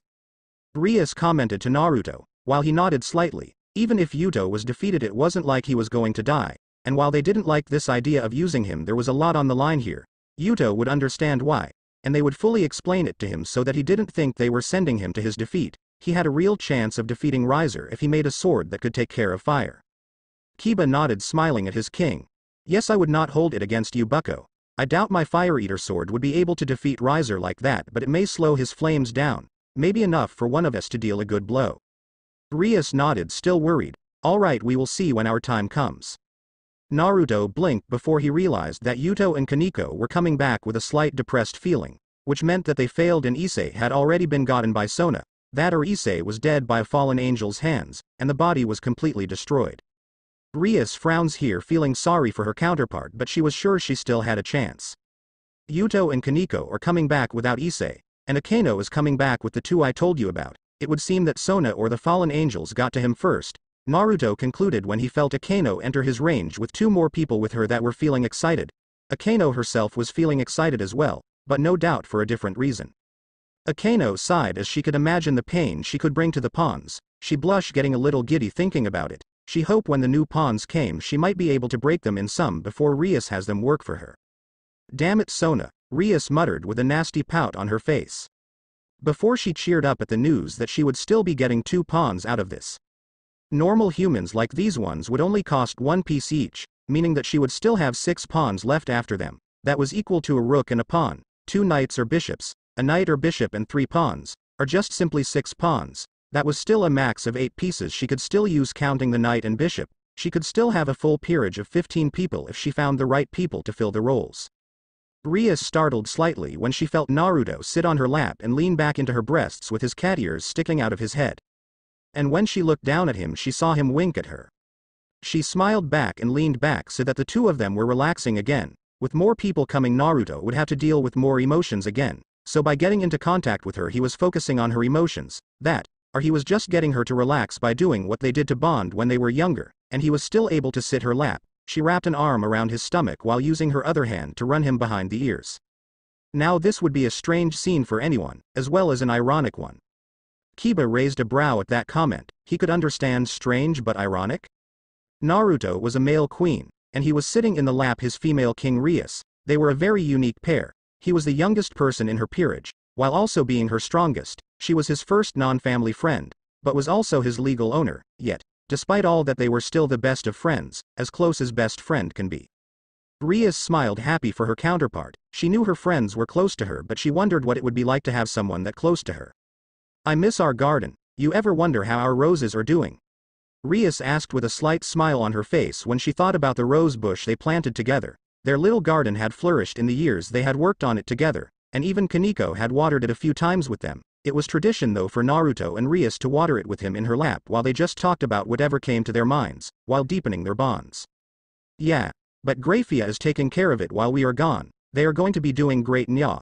Naruto said while he experienced pure bliss when Rias found that one spot behind his ear, and he completely melted into her body when she started to lightly scratch him right behind the right ear with the very tips of her fingernails. Kaneko noticed the look Akeno gave her and she glared at the queen. Don't try it, the rook warned. Even the emotions of everyone around him besides Rias were wiped from his mind when his skilled hands touched him. His tail came out and started to wrap around her waist as he sank into her soft body and completely relaxed. I don't want to interrupt this, Gasper thought with a small smile as he closed himself inside the lid of his box, and with it shut it was like he wasn't in the room at all. He felt awkward around them when they were like this. This was a private moment between great friends. Rias sighed as she closed the book. After the ups and downs she felt that was the perfect ending to the chapter. Kiba looked at Rias. So what do we do, bucko? Rias smiled. Talk to Murayama and Katase tomorrow. When they come I offer them to become my pawns, but I am sure they will accept.